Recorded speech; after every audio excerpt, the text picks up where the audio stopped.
Hey everybody, I'm here with my good friend Patrick. We are longtime friends, sometimes I guess coworker, compatriots, Yeah. collaborators, and we've both actually kind of had an interesting journey recently, or in the last few years, where we've kind of been working in tech for quite a while, and then are now sort of taking a foray into writing and storytelling in particular, and we wanted to kind of catch up with each other, chat about this process that and this journey that we're going on, and try and share some learnings with each other and with you.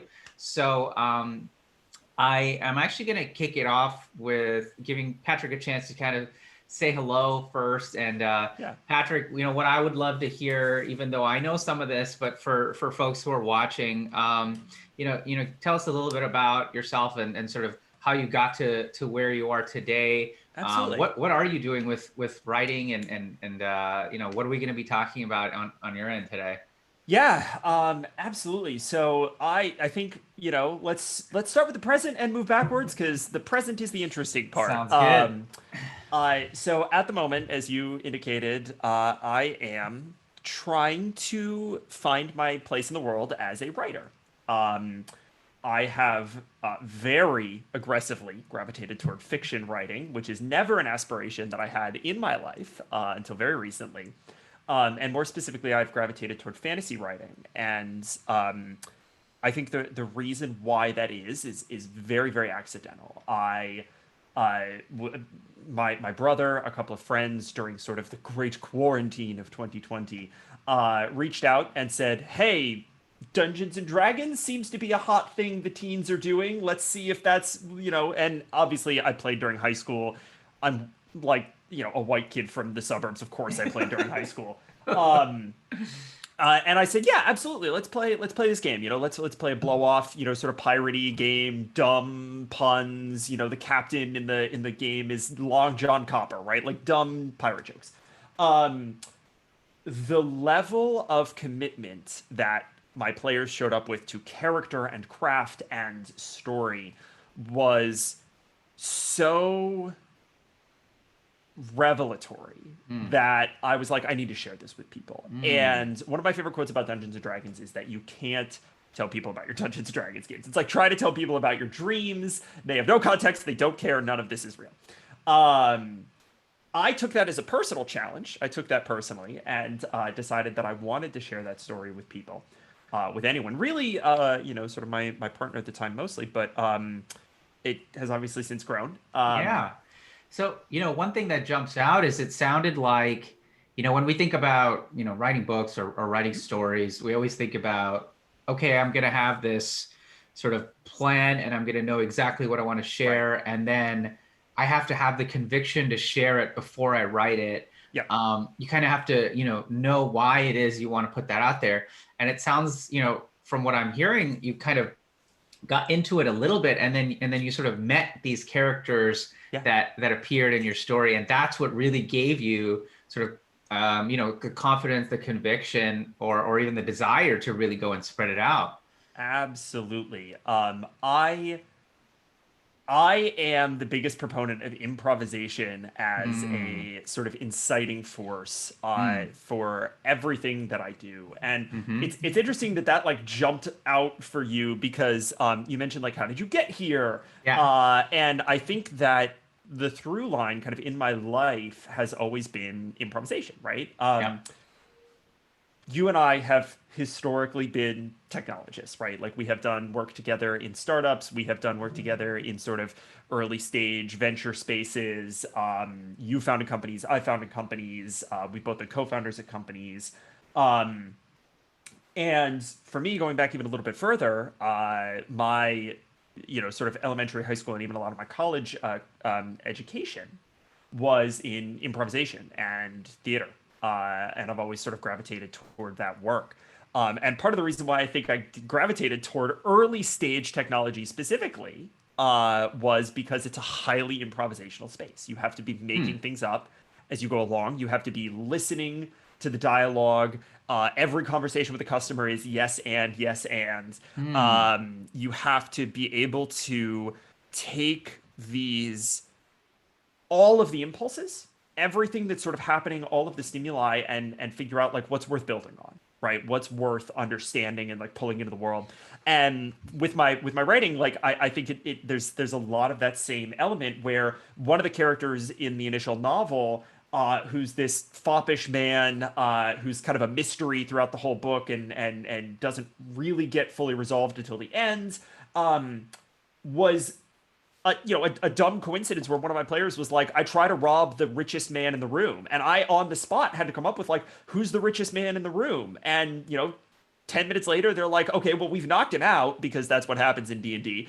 I look for identifying marks. Oh, God, I have to come up with who this person is. And you start leaving clues that are just, it's the next sort of train track that you put down. And that's the metaphor that they always use in startups, right? Is that like you're laying the rails as you're kind of going down the track. Right.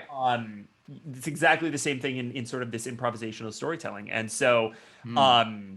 that's how I fell Yeah. backwards really into writing. Interesting.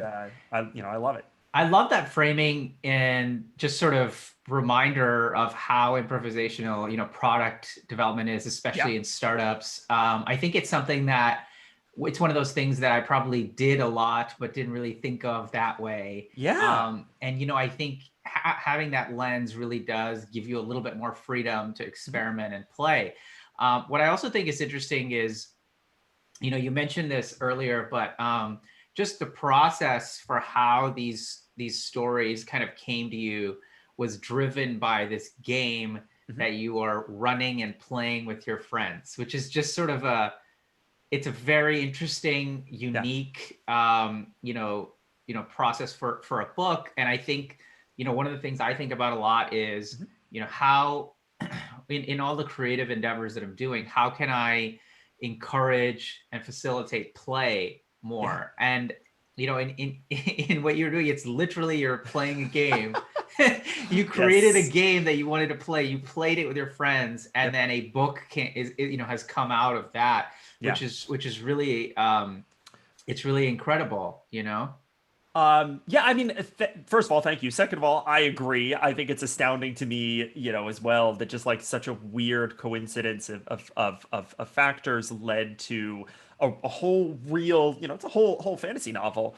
But I take issue with something that you said, which is that it is unique. I think maybe it is unique at kind of a surface level, but knowing a little bit about sort of where you came from, and you mentioned like a lot of the work that you were doing within in tech was improvisational.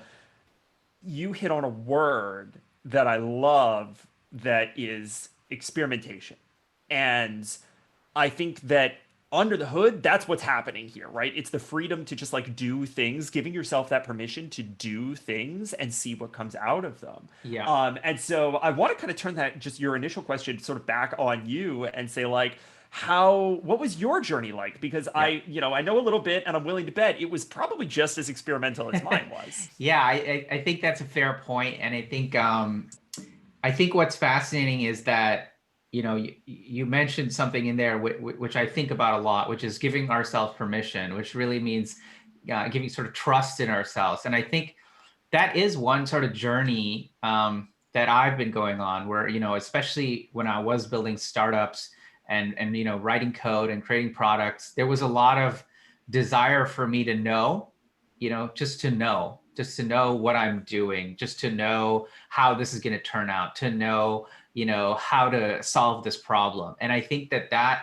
really drives one in a direction of sort of almost stiffness, of just sort of refusal to try wild and wacky things. And I think that's really where I sort of feel like I sort of migrated from, and experimentation and slowly found its way into my psyche. And I think that so what I kind of found was that the I wasn't getting enough opportunities to be creative and to experiment and play. And I think that I'm applying that narrative now, but that's really, I think, what the frustration was for me, which led me to try and sort of reorient how my life is structured, so that it's not purely me like building startups, but I get to do other stuff. Yeah. And I do think what's interesting is that I had no idea what it is exactly that I wanted to do. So, years ago, I was doing random illustrations and these little comics and sort of drawings, and I started writing, and there was really no sort of purpose or goal with them. It was just I really had a lot of fun. I had always wanted to make little animations, and it just was fun. And fast forward a year of sort of writing online, writing essays, writing newsletters, and I felt like I wanted to make something bigger, like sort of create something larger in scope, sort of push myself and see what comes through from that. And when I actually sat down and actually committed, there's this program I kind of put myself into where you have to show up every day for about 6 months and publish a book at the end of it, which is it's a very intimidating sort of setup. But at the end of on the other hand, all you really have to do is show up even for 10-15 minutes, write a little bit and post it. And so I was like, okay, I think this framing could be good for me. And when I actually signed up, I thought I was going to be writing a book more about, being a polymath and sort of creativity and things like that. But on the day of, you have to write this post that basically says, okay, what's this book? Like, what do you want to do with it? And there was just something there that was like, you know what, you want to write these stories. And I was like, stories, I had written one or two of these stories, over the last year. They had kind of come through me, I guess you could say, the way, when you were describing how your characters appeared. Um, they're sort of like these lessons that I wanted to share in a more explicit way, but they're being shared in this very abstract sort of story format. And when I shared them, I kind of felt like, okay, let's see how people react. And I got interesting reactions from my peers as well as kids. And that's what made me feel like, I think this could be like a very, very powerful way for me to share some of this stuff. So I think, the word I go back to that you said was, giving yourself permission and trusting yourself, because especially in these areas where we have not like written books before. No. We have not. In fact, even writing, although I've been doing it online for a little bit, it's still a new phase. Drawing, illustrating, all these types of things. There's a lot there to trust, and sometimes it can be a really big hurdle. And sometimes the way I think about it is that most of the stuff that we don't do, it's not really a qualification sort of skill based challenge. It's really more of a personal sort of, can you get over the fact that it doesn't matter whether you've done it before or not, but you kind of need to start just doing it, just sort of messing around and seeing how it feels. Yeah. And that's where play is really powerful, where if you can just Absolutely. frame it as, hey, listen, don't worry, it's not serious. This is not a serious thing, So that was really important to me early on, is to try and frame it that way. So I love that, and it resonates so much, right? Like I'm such a big believer in play. I'm such a big believer in, sort of giving yourself the freedom to be creative, to be someone that you're not, to do something outside of your normal sort of modus operandi.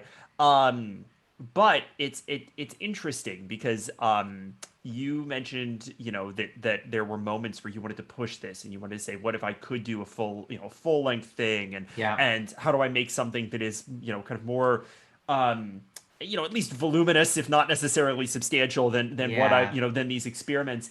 And so there's a tension there, right? Mm-hmm. Like, there's a tension between, I'm going to give myself the permission to experiment and to Totally. not know the answer before I start, believe in the fact that something good will come out of it, and it might not be what I expect.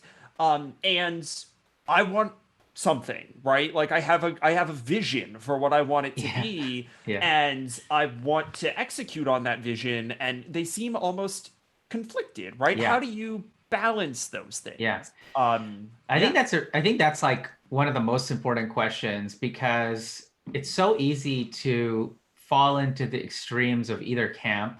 You can get into, okay, well, I'm writing a book, which means I need to know what the book's genre is, and I need to know how it's going to be marketed, and I need to know the audience for it, and I need to have a plan. And it's like, Salman, you haven't even written this first story, for example, or whatever the scenario might Right. be.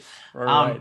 I think that actually there's a really interesting thing that happened where even the act of writing one story went in a surprising way for me, where generally my assumption was the way that you write a story is you sort of imagine the story, and then you have a rough outline of it, Hmm. and then you kind of go in and you start, you fill in basically that outline Yeah. of that story.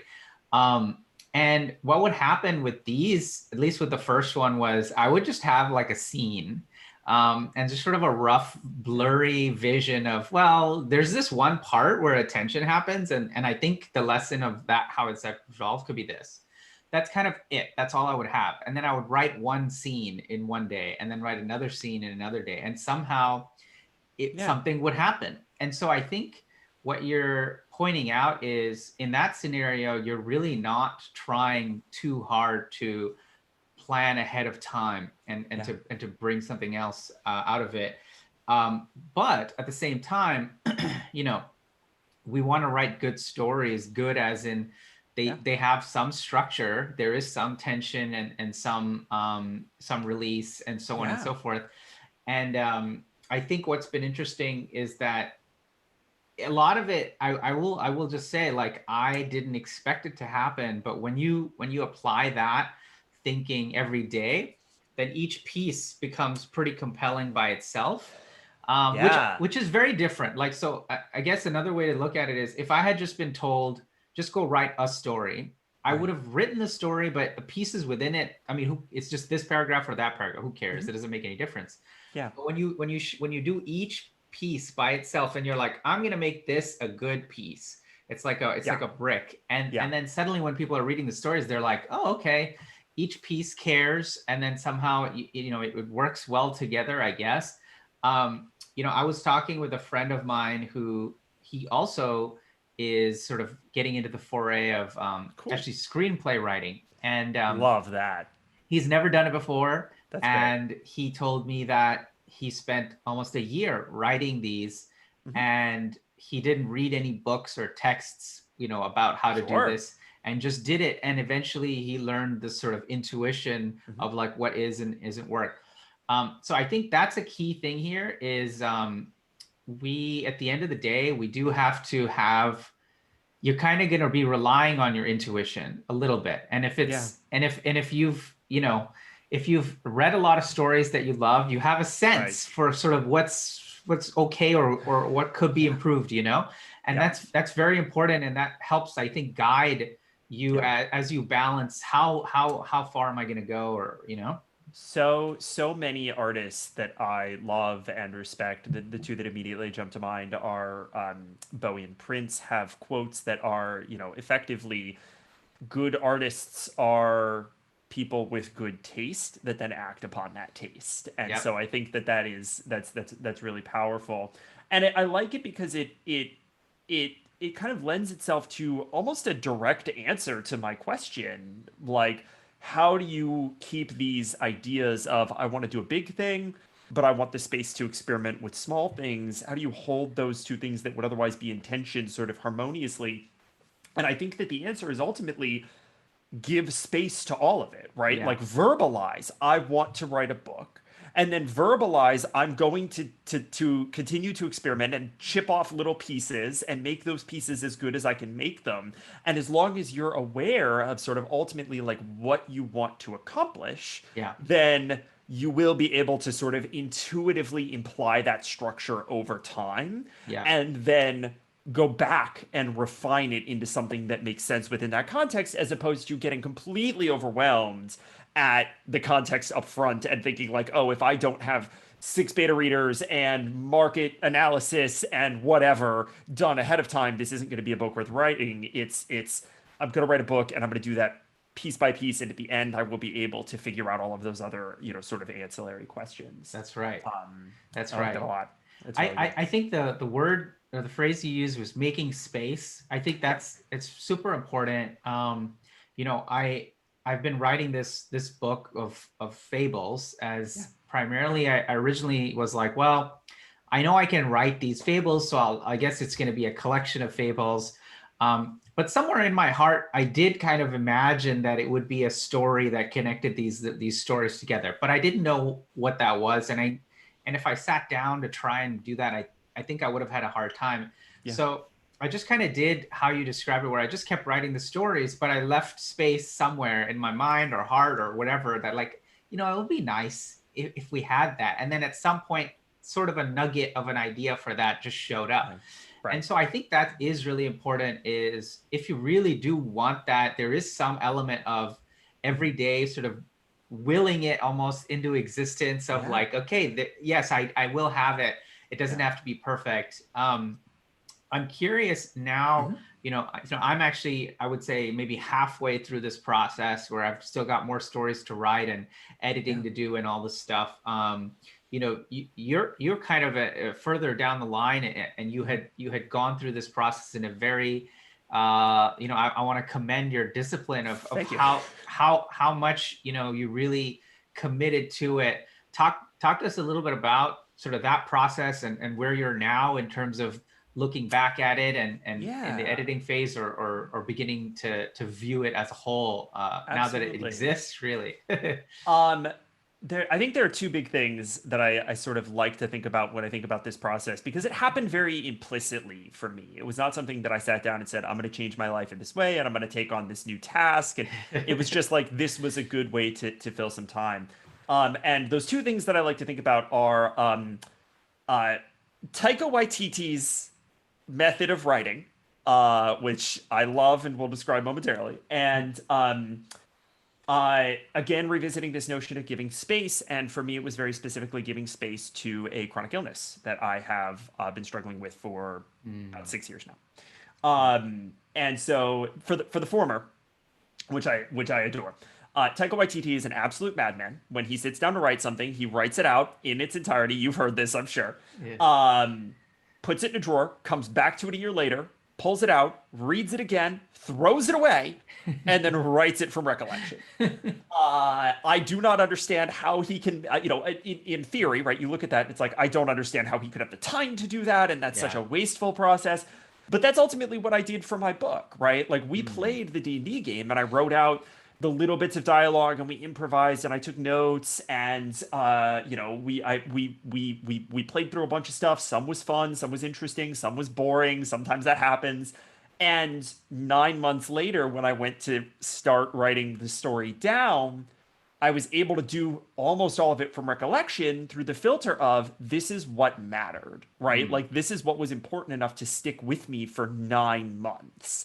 And I barely had to look at my notes. Like, it was very much a process of recollection. Um, which I wow. think is just an extraordinary filtering process. If you can give yourself the space to write something and give, it doesn't need to be 9 months, probably not, for a smaller piece or really anything, even Yeah. just a couple of weeks can make a world of difference because you're only going to remember the high level stuff that really mattered. Yep. Um, I love that process. Mm, So that was a big factor as to why I that's could do it awesome. so quickly, right? Because I had the story written and the bare bones were in my head, front loaded, and all I had to do was kind of color in the empty spaces. Sure. Yeah.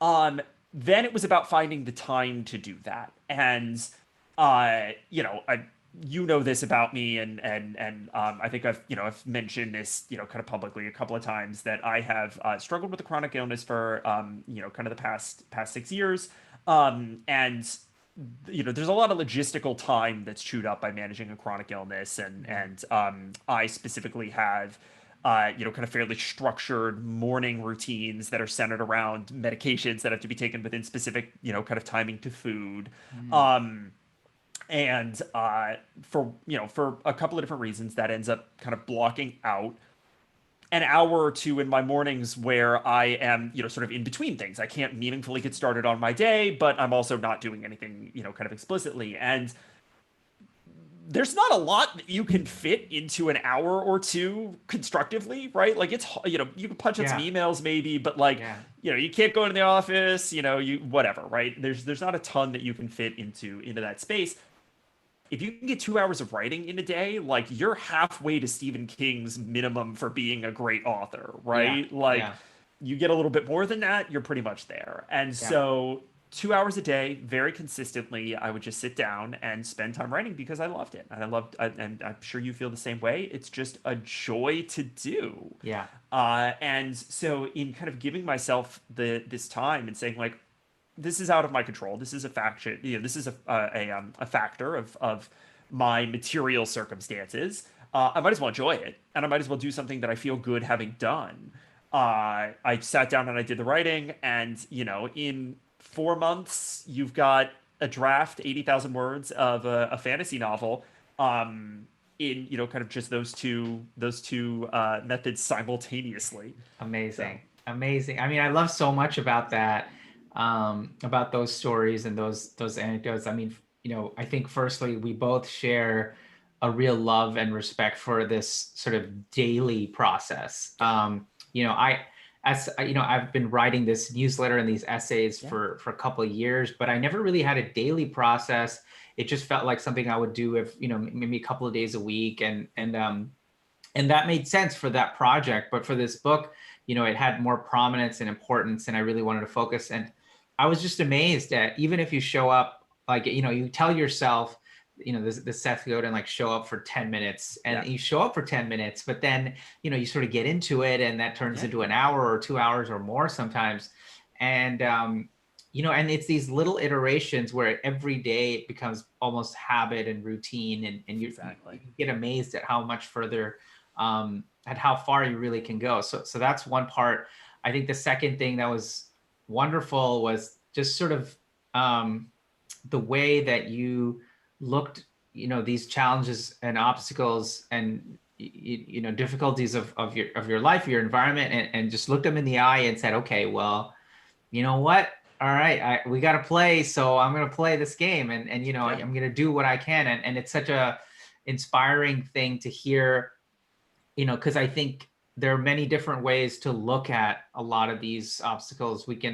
You could have just as easily used that as an argument of why you really, as an excuse to just do nothing. And the truth is, it's tricky, because yes, at the same time, there are sometimes a lot of challenges, and we just need to give yeah, ourselves a break and relax. And sometimes, you've probably seen this, but in the pandemic, a lot of folks are like, you should be the most productive, and this should be the oh my most. god, And it's oh my like, god. no, like, That's my people. regret about having written a book during the pandemic, is that is I'm it's going to gonna get pegged as a person who it's expects it's people to have written a it's book during the pandemic. exactly, I kind of feel the same, where it's like, yes, Yeah, I actually was quite productive, but it's not. It yeah, doesn't mean that that's going to be the case. And there's different times, right? There's different points in my. absolutely. I was just like, I can't. Yeah, I've got my. My parents are in India. I'm worried about them, or this and this and that, or absolutely. there's everything going on here.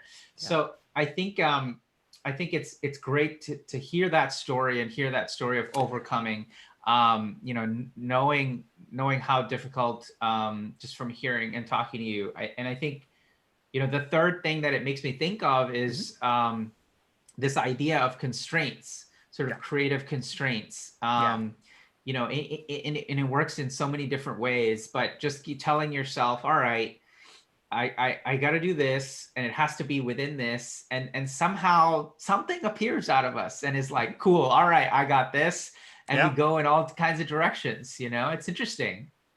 Um, yeah, I mean, I think constraints are so extremely powerful, right? Like it is so difficult to sit down and say, I want to write a great novel, right? Like Yeah. that doesn't mean anything in the No. abstract. You have to have a real concrete story that you want to tell, and that is sort of bound up in things that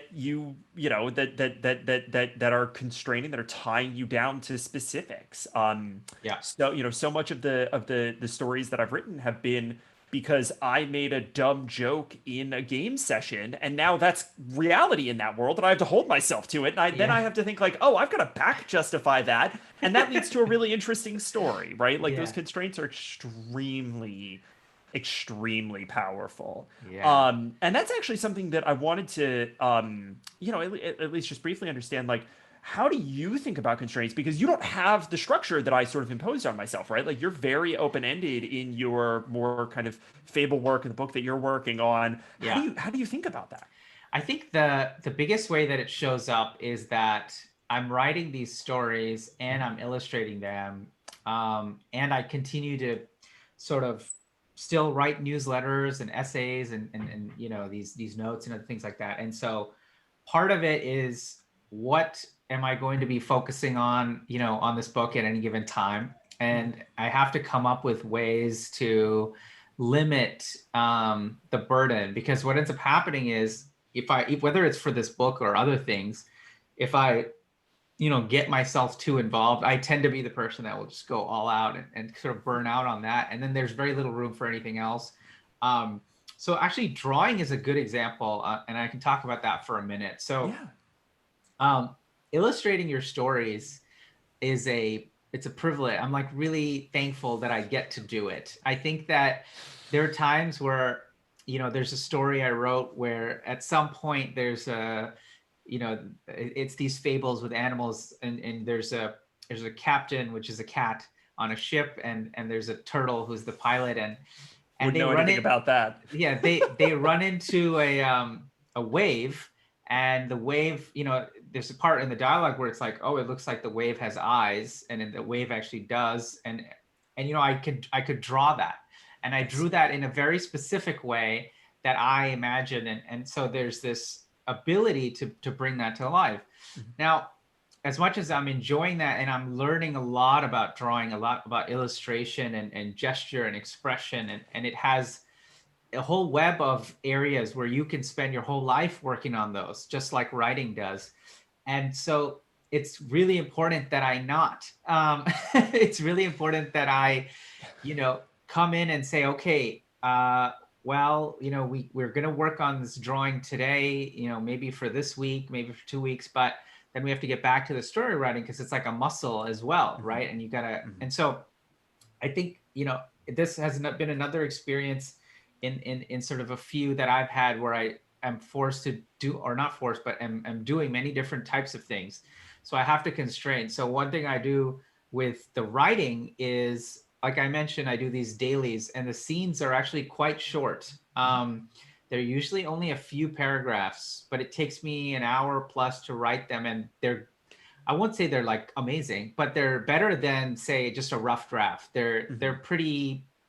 pretty Yeah. closely polished, at least within that context.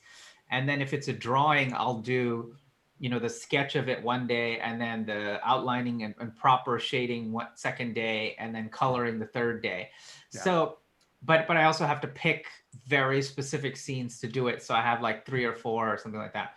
Yeah. So I think that, for me, the way that it showed up is, listen, yes, you can have drawings, and you can have this, and you can have that, but you can't have all of that and all of this and all of that. Otherwise, this thing will never exist. Okay. Right. So you got to keep going, and you got to, I try and Yeah. listen to what's fun, what mood am I in? And sometimes Yeah. it's nice. It's like a change of pace. Yeah. But like right now, the struggles I'm with are, I got some feedback that the couple of drawings I had done, people were telling me, you really should take these. You should really do these. Yeah. There's something here. You should Good really job. work on them. And so, um, I've actually been drawing straight for the last 2 weeks, which Oh is wow. very different. And Yeah. so I have this budding anxiety of like, am I going to forget how to write a story? like by the time I go back to write the next one, these Yeah. thoughts come in, and Absolutely. and so, I told myself, okay, 3 drawings for each of the 4 that I've done so far, and then we're gonna, get back right to it, or something like that. But it's challenging, but super important. Yeah, it's interesting the sort of use of multidisciplinary skills and the realization that they eat into each other's time as a powerful constraint, right? Like Yeah, you have so many lenses that you want to show this story through, and the constraint to the story is that it has to fit in the available time to be able to do that, right? it's Like true. that's what pushes you forward. It's true.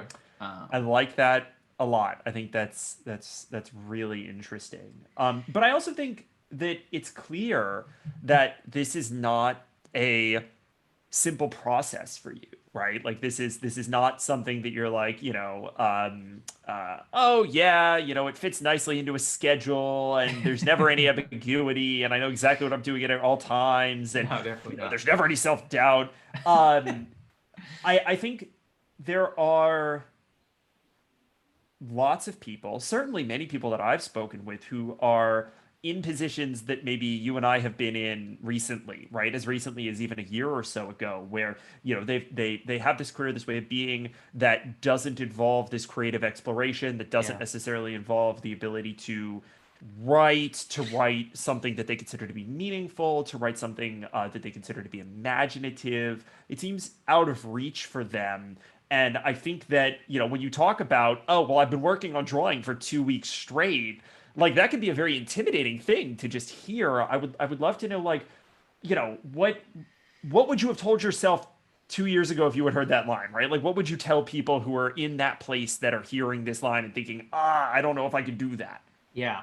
No, I think it's a really good question, and actually my confident or motivation to draw regularly 2 weeks was driven by sort of a realization. And so so let me talk about that a little bit. So I have been, like I said, writing regularly for 2 years. And I think that as a result, when I'm writing and I first write something and it's not great, I have learned to like it doesn't really phase me as much now. I kind of am just like, whatever, this is just part of it. I write it, I edit it, I polish it, I tweak it. This is just part of it. And I realize it's because I've done a lot of reps, a Mhm. lot of reps. And I took for granted how many reps I had done for writing. Yeah. Because then when I go to drawing, I draw something and I have an imagination. I have some drawings that I spent a long time on, and they were, I like them. So I draw it and I'm like, wow, this is really bad.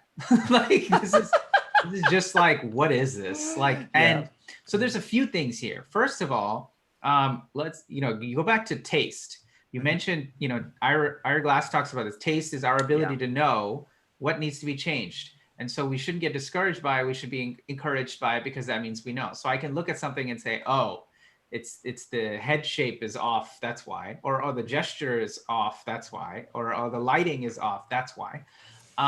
And I have to do that, and it takes a long time to do that. And I think one of the challenges for me is that every fable has a new set of characters, and so I'm drawing a completely new animal, a completely new character, multiple times for each story, of which there are probably going to be 10 or so. I don't know.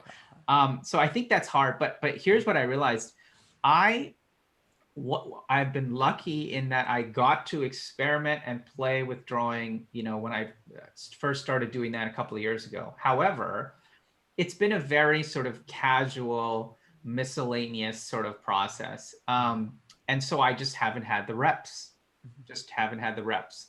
Yeah. So when I draw, it just takes longer. It takes more work. Yeah. It's more wrong, quote unquote, the first time, and it takes Sure. more effort to get it to what I want it to be, than as compared to writing. This can be very frustrating. So if it's like if you're riding a bike and you're able to do it this well, and then you go to lift weights and you're just like utterly hopeless. It's something like that. Yeah.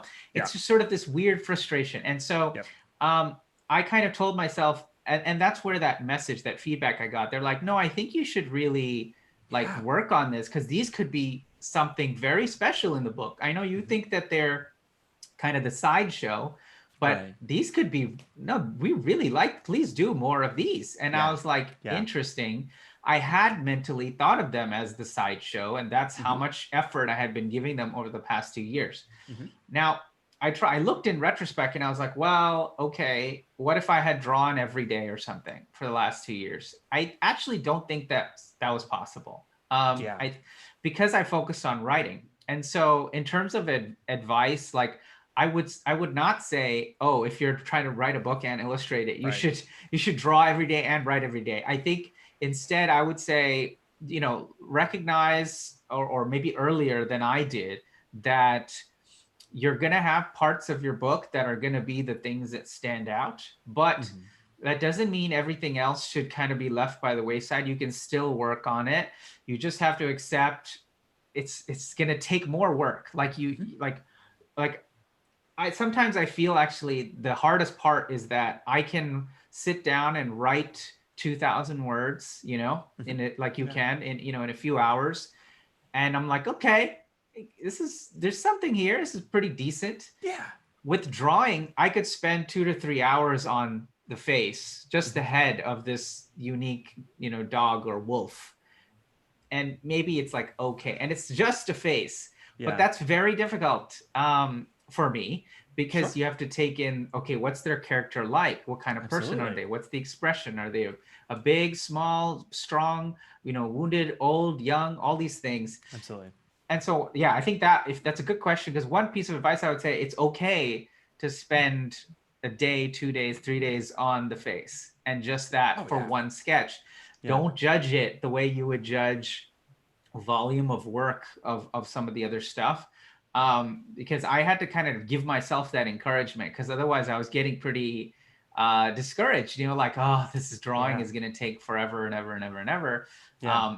I was lucky I had some folks in that writing group to kind of look and be like, hey, do more of that, et cetera, Yeah. et cetera. So that might be another thing is, I think maybe everybody's going to have different levels of how comfortable they are with sharing.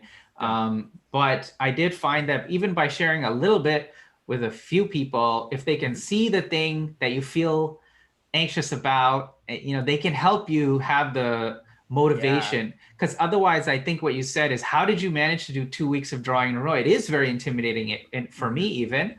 Mhm. It's because someone really, it's because somebody said to me, hey, I think you should give this a try and take this more Yeah. seriously. And I was like, you know what, you're kind of right, let me see. And that's a lot of time we need each That's other, great. we need others to help Absolutely. us. Absolutely. No kidding.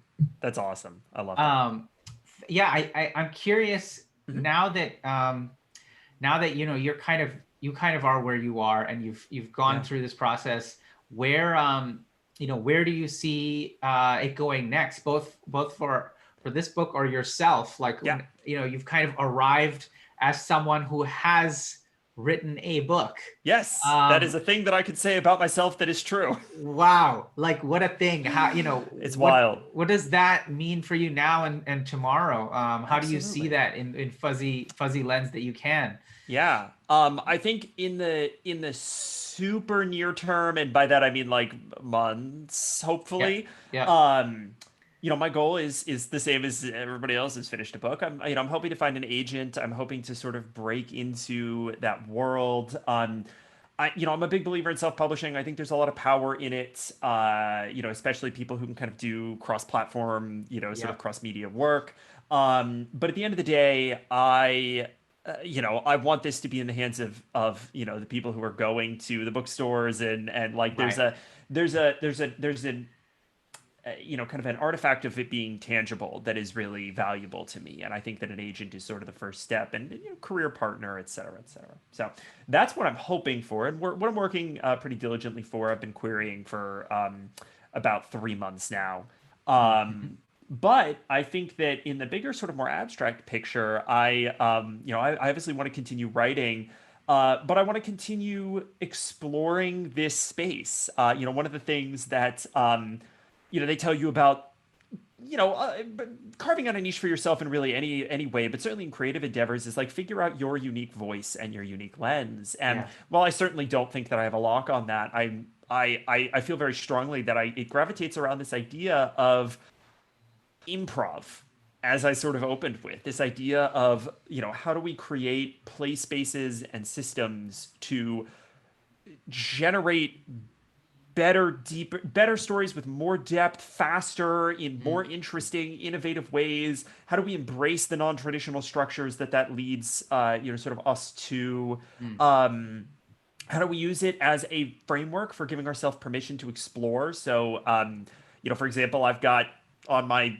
whiteboard 4 new world ideas that are outside of the sort of pirate swashbuckling world of my novel.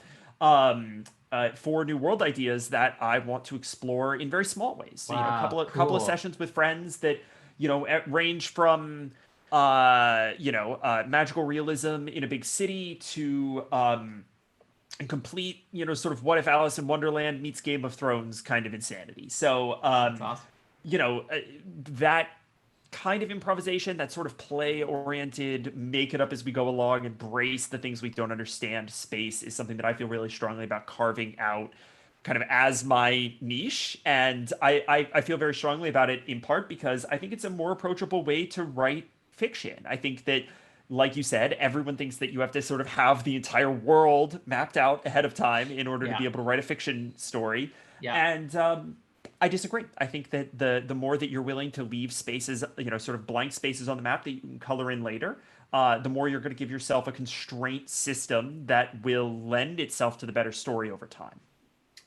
That is super, super interesting. I think it's an important question that I think is being raised, that you're approaching in a very natural way to what kind of stories you're writing. And what I mean by that is I think the world of sort of literature consumption and publishing is evolving as we Yeah. speak. And, you know, we're figuring out and seeing how things are going to settle.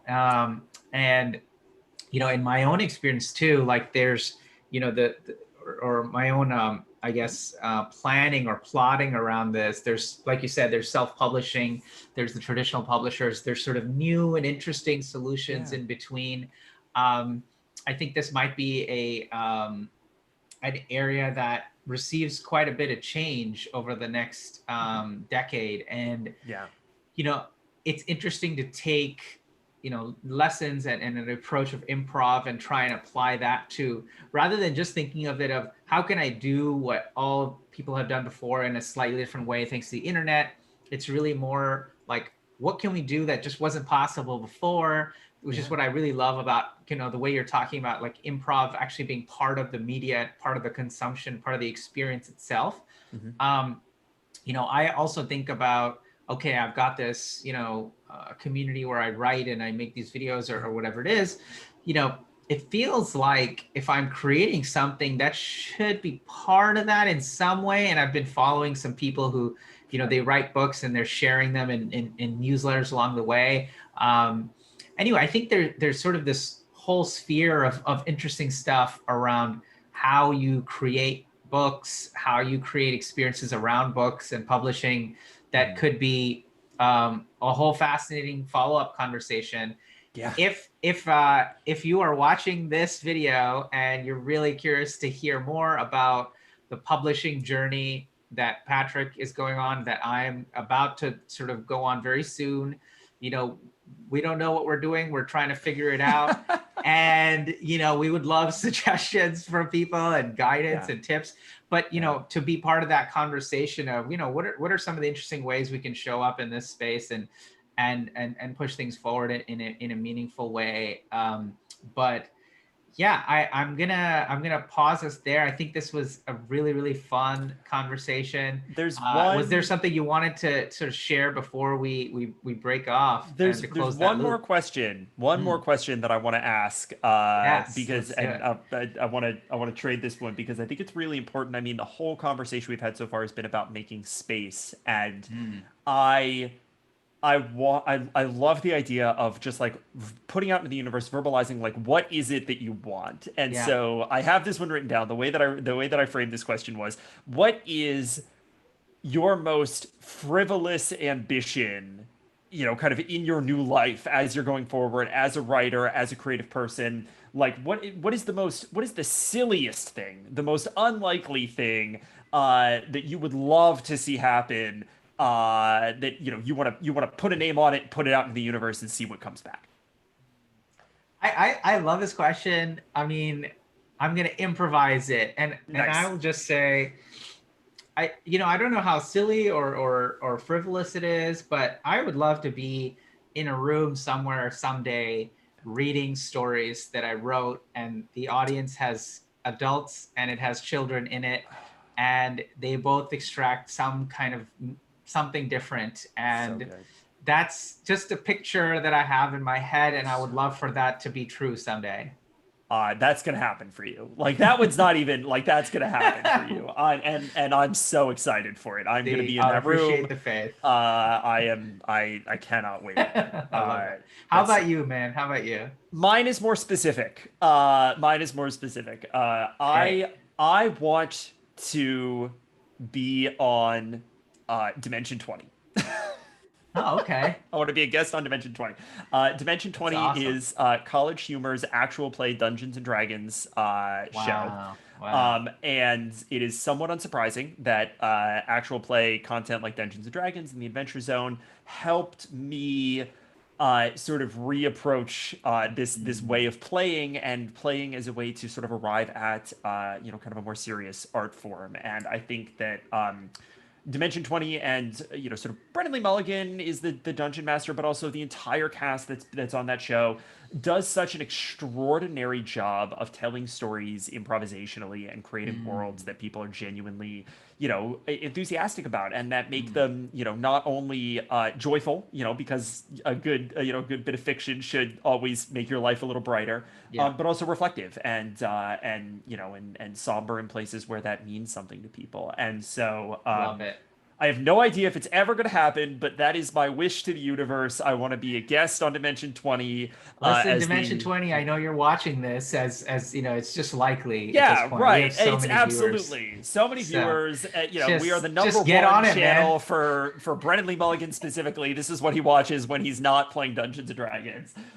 Exactly. That's Um, awesome. I love that. I love so what I love most about that is it brings a few thoughts to mind as I re-ask myself the question, but it basically you are recognizing and you are dreaming about the pieces and the people that helped form sort of where your heart lies today, and what you are bringing to this world, and sort of what a different question someone asked. I can't remember where it was, but they asked, if your book was on a shelf, yeah, what books would it be next to? And I feel yeah, like you're kind of sort of answering that in a slightly different way. And yeah. it's interesting also because you talked about the different formats of improv, and Mhm. how your book wouldn't just be on a shelf, it would be in a room and people would be playing a game. And I love Right, that. right. So yeah, I think that's a beautiful thing. And it helps keep us aware of sort of what really filled our spirit. For me, it's like Little Prince and Absolutely. books like that, where I would Yeah. just, if he were still alive, I would just wish that he read a book that I wrote, or just looked at Right. it even once. Right, right, But right. I think these kind of help us remember, Yeah, it's there is meaning for us. It has to be extracted as well. We also have to be, we absolutely. do it for others, but we have to have a silly, frivolous thing, like you said, that Yeah, kind of keeps you going. And so I exactly. love that question, and I love that answer. Um, yeah. So thanks, dude, for having this Thank you. conversation with me. This was This was a so lot much of fun. fun. Yeah, this was great. This This was was great. I'm sure other folks who are either thinking about getting into a book, yeah. or sort of in the process will have more insights and interesting questions. So if you do, And reach out, please. If you're watching this, if you have questions, certainly we don't have all the answers, but we may how have can they reach some. you, Patrick? Let us know. Best way right now is going to be on Twitter. I'm at PC Perini. I'm sure Salman will link it in the thing. It will be linked. It will be linked. And I'm at Dare to Rant on Twitter. But feel free to leave comments here. If we see questions, I will ping Yeah, Patrick as well, and we'll try to answer. But like I said, we're both on this journey together. So if there are other areas you're curious for us to explore, this is kind of an experiment for yeah. us, just like every much of what else we're doing. So there's other Love it. areas we can dive Love it. Love into. it. But I'm glad we were here today. I'm Yeah. glad you were with me and that we spent this time together. Thank you. A Uh, blast as always, Salman. Bless us. I wish you well, and we'll talk more soon, friend. Thanks. Sounds good. Thank you.